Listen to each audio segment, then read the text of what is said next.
గోరింటాకు ఆషాఢ మాసానికి గోరింటాకు విడది లేని అనుబంధం. ఈ నెలలో ఒకసారి అయినా గోరింటాకు పెట్టుకున్న ఆనవాయితీ పూర్వకాలం నుంచి ఉంది. వర్షాకాలంలో గోరింటాకు పెట్టుకోవడం ఆరోగ్యదాయకం కూడా. గోరింటాకు పుట్టుక గురించి ఒక కథ ప్రచారంలో ఉంది. దాని ప్రకారం గోరింటాకు అసలు పేరు గౌరింటి ఆకు, అంటే గౌరి ఇంట ఆకు.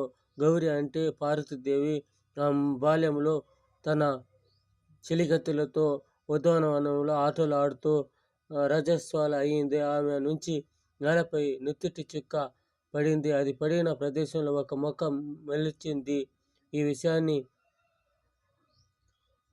పార్వతీదేవి మూలంగా గోరింటాకు ఈ ఆషాఢ మాసం కథ వచ్చింది.